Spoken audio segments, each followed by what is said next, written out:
نظام بنایا ہوا ہے، کسی باہر والے کو اجازت نہیں ہے کہ وہ ان کے اندر شامل ہو جائے۔ اس لیے آج تک ان کی تعداد بھی اس طریقے سے نہیں بڑھ سکی جیسے اور مذاہب کی بڑھی ہے۔ اور دوسری بات، اسی وجہ سے سب سے کٹر دشمن مسلمانوں کے یہودی ہیں، سب سے بڑے سازشی دھوکے باز یہودی ہیں، پیچھے سے وار کرنے والے، آپس میں لڑوانے والے یہودی ہیں، فحاشی اور عریانی، سود خوری، کاروبار میں سود کو عام کرنا، یہ سب کے سب یہودی ایجنڈے ہیں، یہ سب کی سب یہودی سازشیں ہیں۔ اور یہی وجہ ہے کہ ہم دیکھتے ہیں کہ آج عیسائیوں کی تعداد تو سب سے بڑھ کر ہے، پھر اس کے بعد مسلمان اور یہودیوں کی سب سے کم ہے، لیکن غلبہ کن کا ہے؟ یہودیوں کا۔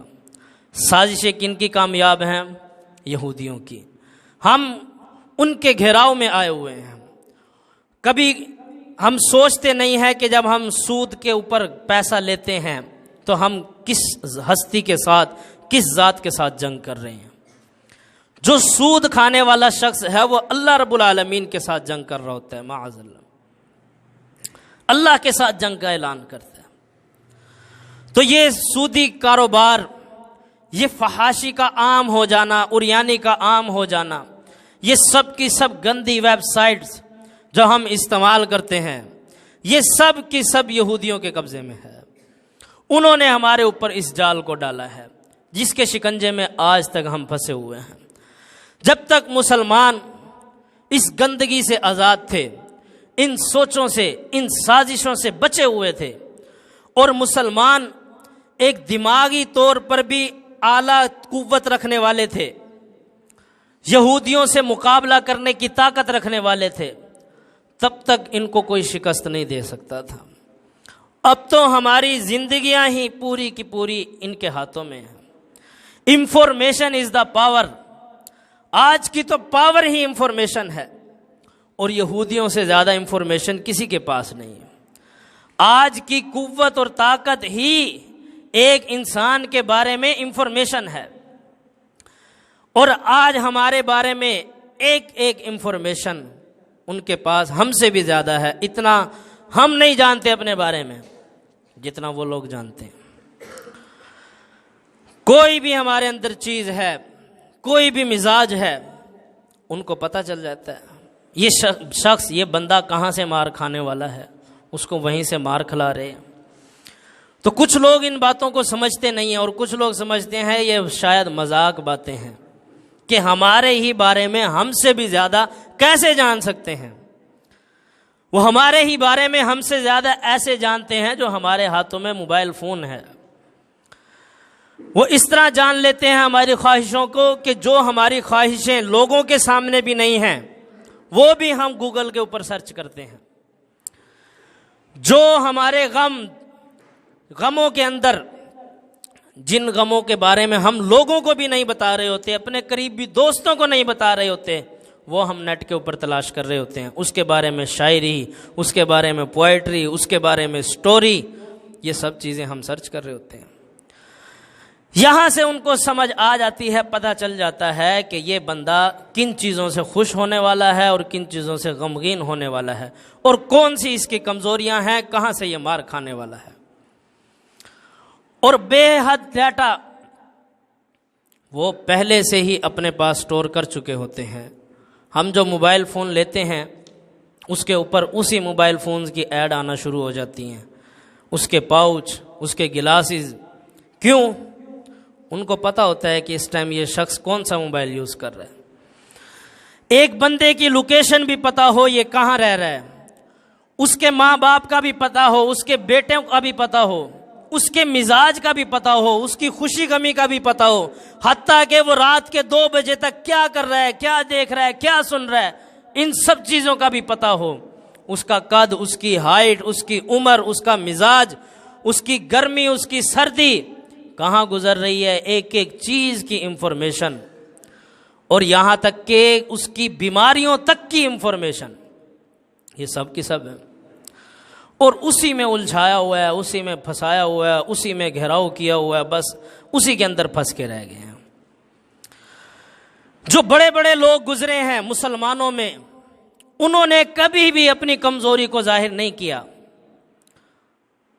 قائد اعظم محمد علی جناح، ان کو پتہ چل چکا تھا کہ میرے پاس بہت تھوڑا وقت ہے، میں نے مر جانا ہے، اس دنیا سے چلے جانا ہے، لیکن کسی کے سامنے ظاہر نہیں کیا کہ میری موت ہونے والی ہے، میں اس دنیا سے جانے والا ہوں۔ کہا اگر یہ پتہ چل گیا تو یہ پاکستان پھر کیسے بنے گا؟ اگر میری اس کمزوری کی انفارمیشن لیک ہو گئی اور پتہ چل گیا تو پاکستان کیسے بنے گا؟ تو کبھی بھی اپنی کمزوریوں کو ایک مسلمان نے، ایک مومن مسلمان نے ظاہر نہیں کیا، اور آج ہماری ایک ایک کمزوری دشمن جانتا ہے۔ تو محمد الرسول اللہ صلی اللہ علیہ وسلم نے جو معاشرہ قائم کیا، میں اس کے بارے میں بات کر رہا تھا، وہیں سے بات نکل گئی کہ آپ صلی اللہ علیہ وسلم نے مدینہ میں جب یہودیوں سے مکالمہ کیا تو ان کے بارے میں بھی پتہ چلا کہ یہودی کس قسم کے لوگ ہیں، یہ 2 نمبر اور فراڈیا اور سود خور لوگ ہیں۔ تو ان میں سب سے پہلے مسلمان ہوئے عبداللہ بن سلام، اور پھر رسول اللہ صلی اللہ علیہ وسلم نے یہاں تک بھی فرمایا کہ اگر 10 یہودی بھی مسلمان ہو گئے، ایمان لے آئے، تو سارے یہودی مسلمان ہو جائیں گے۔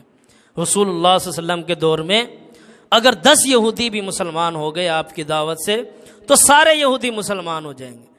لیکن آپ یہ دیکھیں کہ محمد الرسول اللہ صلی اللہ علیہ وسلم کی زندگی میں بھی 10 یہودی بھی مسلمان نہیں ہوئے، آپ پر 10 یہودی بھی ایمان نہیں لائے۔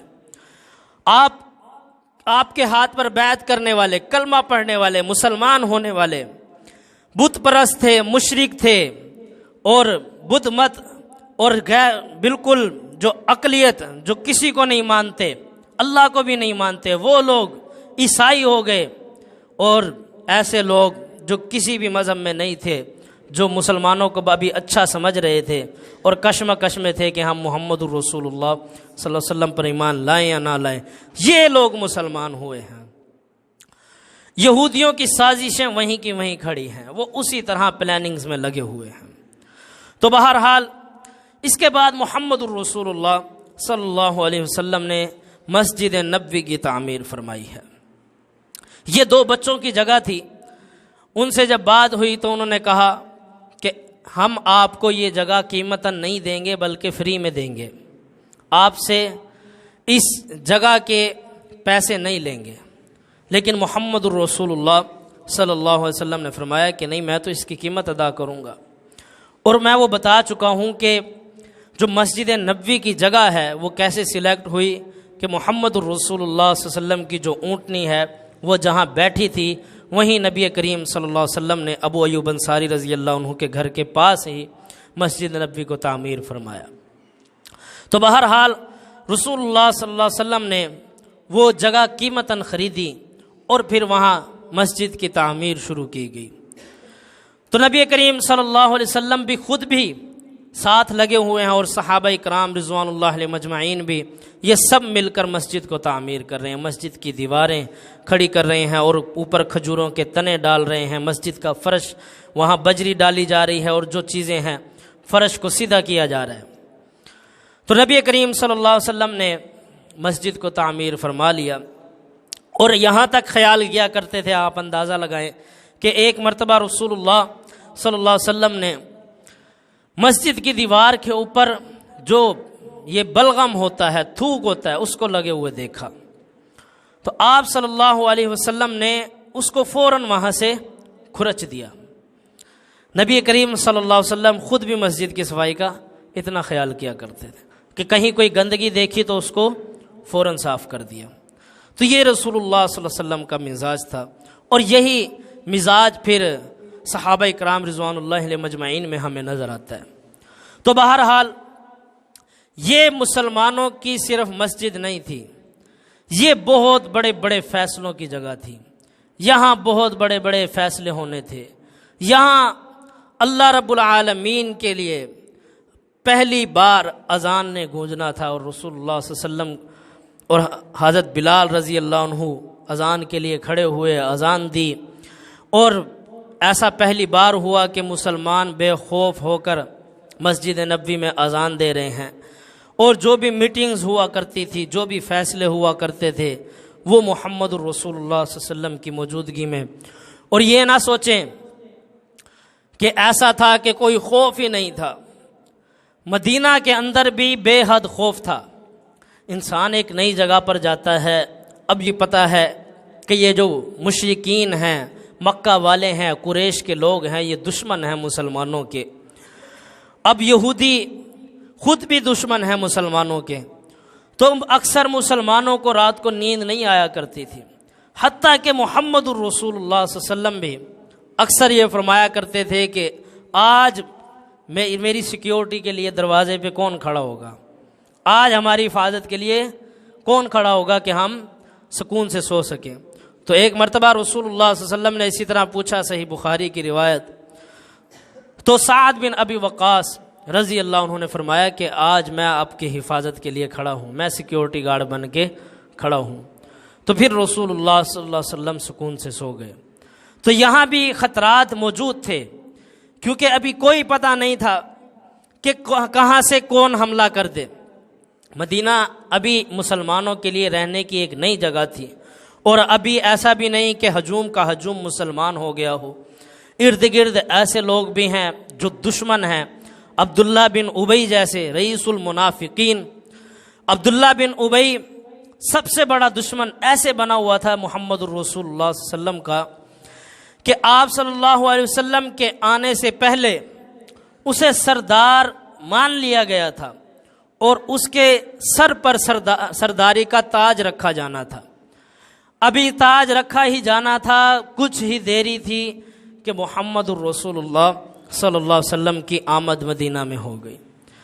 جب آپ صلی اللہ علیہ وسلم کی آمد مدینہ میں ہوئی تو سب سے بڑھ کر مدینہ والوں کے لیے جو شخصیت تھی وہ محمد الرسول اللہ صلی اللہ علیہ وسلم کی تھی، اس لیے جو اس کے سر پر سرداری کا تاج آنا تھا وہ رہ گیا، اور یہ سب سے بڑا دشمن بن گیا محمد الرسول اللہ صلی اللہ علیہ وسلم کا۔ اور پھر منافق مطلب محمد الرسول اللہ صلی اللہ علیہ وسلم اور صحابہ اکرام رضوان اللہ علیہم اجمعین کے سامنے تو مسلمان، اور پیچھے اپنی منافقت، وہی کافرانہ سازشیں، وہی کافرانہ حملے، اور مسلمانوں کو آپس میں لڑانے کی کوششیں اور آپس میں جنگیں کروانے کی کوششیں، یہ سب کام منافقین کیا کرتے تھے۔ منافق بہت قسم کے لوگ ہوتے ہیں، اور منافقوں کے بھی طبقات ہوتے ہیں، ان کے بھی لیولز ہوتے ہیں۔ سب منافق بھی ایک جیسے نہیں ہوتے، کوئی انتہائی گھٹیا قسم کے منافق ہوتے ہیں، اور کوئی کچھ کم درجے کے منافق ہوتے ہیں۔ ان میں بھی بڑے علامات پائی جاتی ہیں۔ رسول اللہ صلی اللہ علیہ وسلم نے بہت سی علامات ان کی ذکر کی ہیں کہ یہ فجر اور عشاء کی نماز میں سستی کرتے ہیں، منافقوں کی علامت۔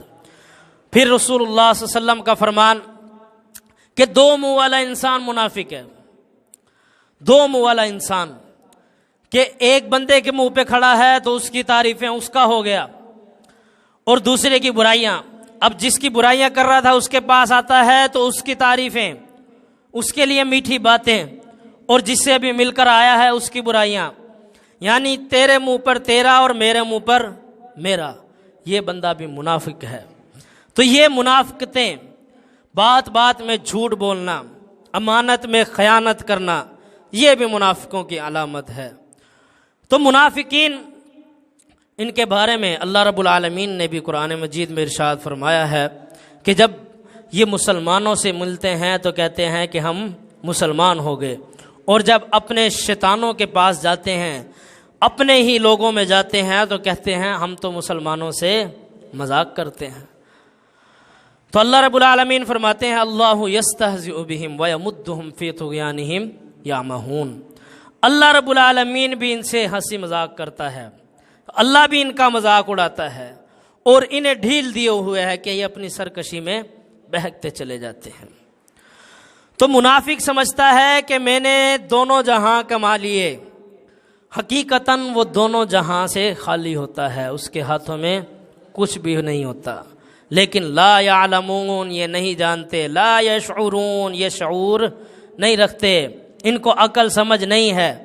یہ سمجھ رہے ہوتے ہیں کہ مسلمانوں میں رہ کر مسلمانوں کی سیاست اور سیاست دان کی بات آئی ہے، سیاست دانوں میں حد درجے کے منافق زیادہ ہوتے ہیں کہ مسلمانوں میں گئے، مسلمانوں کے ہو گئے، اچھے بندے سے ملے، علماء سے ملے، مولویوں سے ملے تو ان سے بڑا عالم کوئی نہیں ہوتا، اور 2 نمبر کرپٹ لوگوں میں گئے تو ان سے بڑا 2 نمبر اور کرپٹ کوئی نہیں ہوتا، جیسے لوگوں میں گئے ویسے رنگ میں رنگ گئے۔ یہ ہیں منافق، اور سمجھتے ہیں کہ ہم ہر فن مولا ہیں، ہر فن مولا نہیں ہیں۔ لا یشعرون، تمہیں عقل ہی نہیں ہے، شعور ہی نہیں ہے۔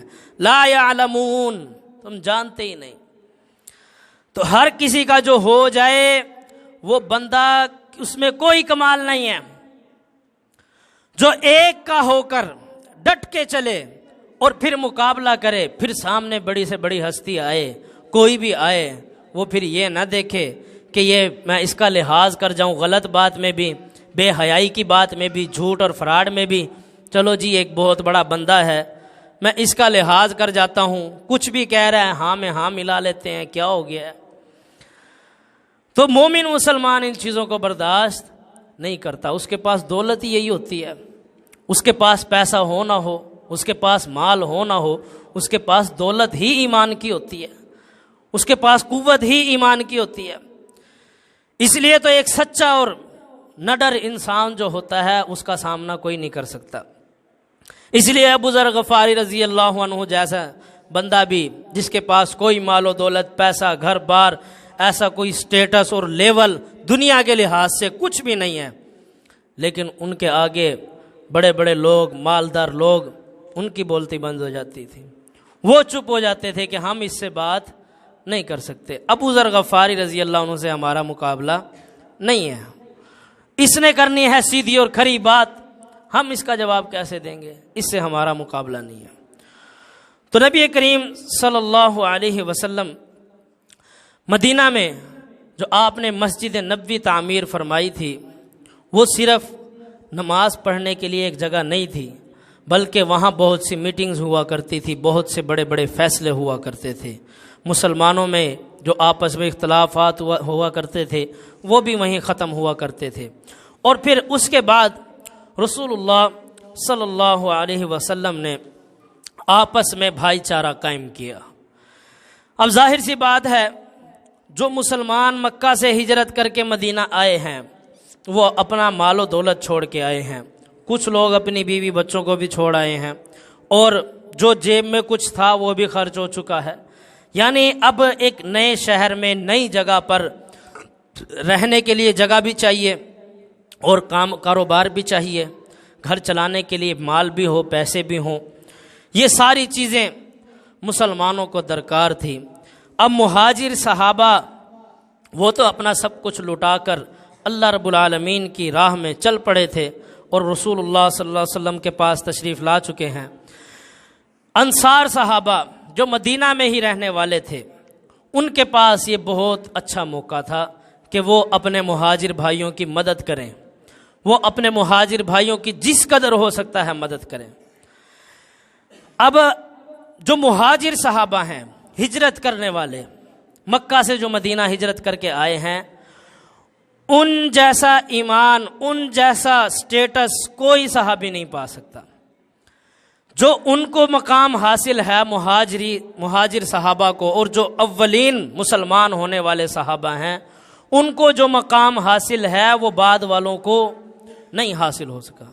لیکن اب انصار کے پاس سب سے اچھا اور بڑا موقع یہ تھا ایک بڑا کام کرنے کا کہ وہ اپنے مال سے، اپنی دولت سے ایک مہاجرین کی جتنی ہو سکے مدد کریں، کیونکہ جو تکلیفیں 10 سال تک، 13 سال تک مہاجروں نے برداشت کی ہیں، انہوں نے مارے کھائی ہیں، انہوں نے مشکل وقت دیکھا ہے، انہوں نے گالیاں کھائی ہیں، ان کی اولادوں تک کو قتل کیا گیا، کسی کے والدین کو شہید کیا گیا، تو انہوں نے جو مشکل وقت دیکھے ہیں وہ بعد والوں نے نہیں دیکھے تھے۔ اس لیے مہاجرین کا ایک الگ اللہ رب العالمین نے سٹیٹس رکھا ہے اور مقام رکھا ہے، اور انصار کا ایک الگ ہی مقام رکھا ہے۔ دونوں کے بہت عمدہ مقام ہے، بہت عمدہ۔ کئی مقامات پر ہمیں نظر آتا ہے کہ رسول اللہ صلی اللہ علیہ وسلم ایسا بھی فرما دیتے ہیں کہ آپ صلی اللہ علیہ وسلم نے یہاں تک فرما دیا کہ تم اس پر خوش نہیں ہو، انصار سے کہا کہ وہ دنیا کی دولت لے جائیں، دوسرے لوگوں کے بارے میں فرمایا جو مدینہ میں تھے، اور تم مجھے لے جاؤ محمد الرسول اللہ صلی اللہ علیہ وسلم کو، ایسا بھی فرمایا۔ اور پھر ہجرت کرنے والے، ان کا مقام ان کو کوئی نہیں پہنچ سکتا، انہوں نے بڑی تکلیفیں دیکھی ہیں، انہوں نے گھر بار کو چھوڑا ہے، انہوں نے اتنا لمبا سفر کیا ہے، وہ سب کچھ اپنا قربان کر کے اللہ کی راہ میں نکل آئے، مدینہ میں آ گئے۔ اب یہاں آنے کے بعد انصار صحابہ، جس میں عبد الرحمن بن عوف رضی اللہ عنہ کا اور سعد بن ربیع رضی اللہ عنہ، ان دونوں کا واقعہ بڑا مشہور ہے کہ عبد الرحمن بن عوف رضی اللہ عنہ ہجرت کر کے آنے والے صحابی ہیں، اور اب ان کے پاس کچھ بھی نہیں ہے، اور سعد بن ربیع رضی اللہ عنہ انصاری صحابی ہیں، مدینہ میں ہی رہنے والے، یہ مال دولت والے صحابی ہیں۔ تو انہوں نے کہا کہ میں اپنے گھر میں سے آدھا گھر آپ کو دے دیتا ہوں، اور اپنے مال میں سے آدھا مال آپ کو دے دیتا ہوں، اور میری 2 بیویاں ہیں، میں 2 بیویوں میں سے ایک بیوی کو طلاق دیتا ہوں، اس سے آپ شادی کر لیں، آپ کا معاملہ تو درست ہو جائے گا۔ لیکن عبد الرحمن بن عوف رضی اللہ عنہ بھی کیسے جرت مند صحابی ہیں اور کیسے خوددار ہیں۔ عبد الرحمن بن عوف رضی اللہ عنہ نے وہ کام نہیں کیا جو آج ہم کرتے، ہم تو کہتے ہیں آنے دو، جو آ رہا ہے آنے دو، جہاں سے آ رہا ہے آنے دو، بس ایک بار آنے تو دو، پھر چھوڑنا ہی نہیں ہے، فری میں مل رہا ہے، ہمارا جا کے آ رہا ہے۔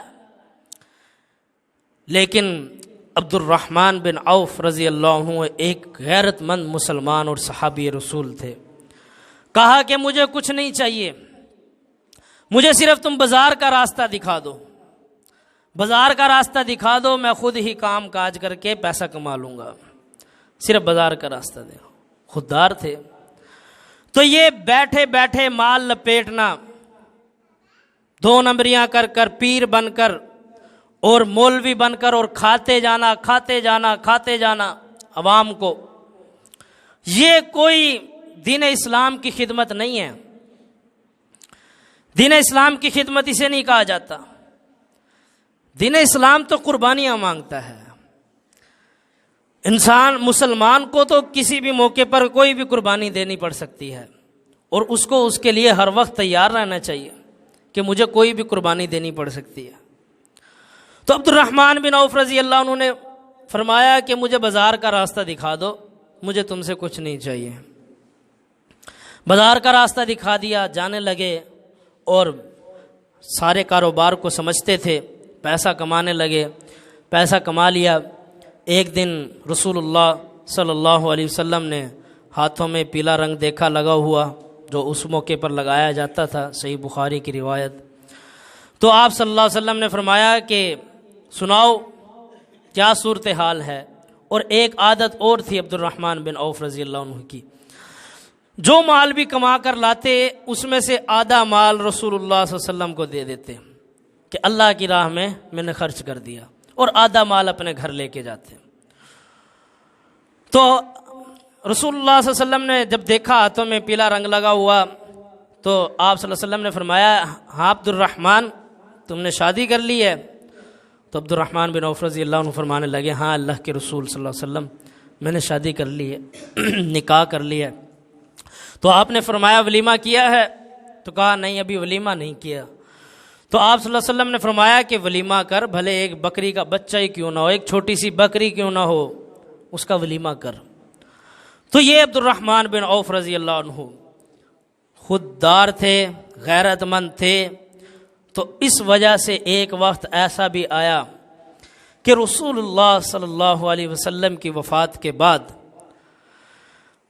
1000 اونٹ مال سے لدے ہوئے، راشن سے لدے ہوئے مدینہ میں لے کر آئے، اور حضرت عائشہ رضی اللہ عنہ کے دروازے پہ جا کر دستک دی، اور فرمایا کہ رسول اللہ صلی اللہ علیہ وسلم کی مجھے بات بتائیں کہ آپ صلی اللہ علیہ وسلم نے میرے بارے میں فرمایا تھا کہ میں جنتی ہوں، لیکن پل صراط کے بارے میں میرے بارے میں کچھ بتایا تھا، کیا میں پل صراط کو کراس کر جاؤں گا، میں جنت میں چلا جاؤں گا؟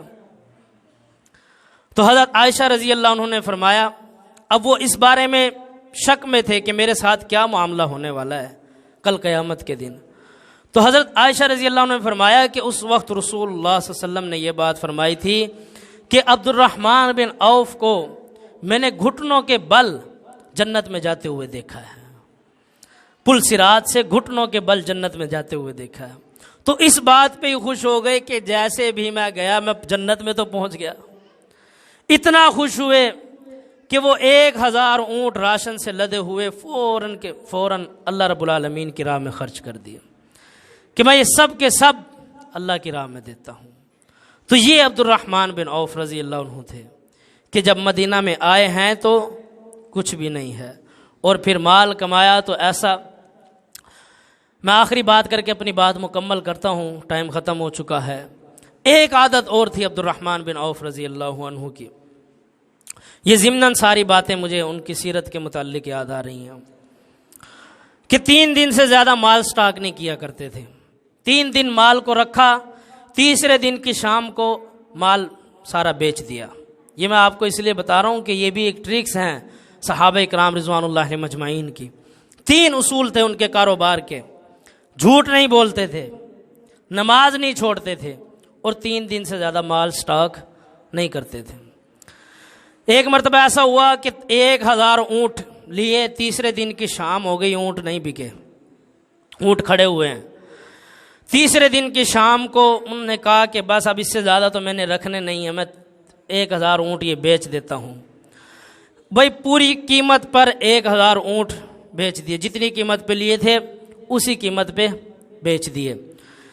تو جس کو بیچے اسے کہا کہ اچھا مجھے صرف اور صرف ان کی جو لگام ہے، جو ان کے بندھی ہوئی ہے گلے میں رسیاں ہیں، اس کو کاٹنے دو، وہ مجھے دے دو۔ اس نے کہا ٹھیک ہے کاٹ لو۔ تو وہ جب لگام کاٹی تو 1000 لگام، کہتے ہیں اس دن بھی میں نے 1000 دینار پرافٹ کما لیا۔ یہ بھی اللہ رب العالمین کی طرف سے تھا کہ تیسرے دن کی شام کو بیچا اور اس میں بھی 1000 لگامیں بچ گئی، اور 1000 لگامیں کتنی مہنگی بکتی ہیں، تو اس کے اندر بھی میں نے پرافٹ کما لیا، پیسہ کما لیا۔ تو یہ عبد الرحمن بن عوف رضی اللہ عنہ تھے کہ مدینہ میں آئے ہیں تو خالی ہاتھوں میں کچھ نہیں ہے۔ مسلمان بھائیوں نے آفر کی، میں اپنی بیوی کو، 2 بیویاں ہیں، ایک کو طلاق دیتا ہوں، میرا گھر ہے آدھا گھر دیتا ہوں، میرا مال ہے آدھا مال دیتا ہوں۔ کہا نہیں، مجھے بازار کا راستہ دکھا دو۔ اللہ رب العالمین سے دعا ہے اللہ رب العالمین ہمیں صحابہ اکرام رضوان اللہ مجمعین کے طریقے پہ چلنے کی توفیق عطا فرمائے، اور اپنی پہچان کرنے کی توفیق عطا فرمائے کہ مسلمان کون تھے۔ اللہ رب العالمین ہمیں حق بات کو سمجھ کر مجھے اور آپ سب بھائیوں کو عمل کرنے کی توفیق عطا فرمائے۔ اگلے جمعہ سے انشاءاللہ یہیں سے بات شروع کریں گے۔ وآخر دعوانا الحمدللہ رب العالمین۔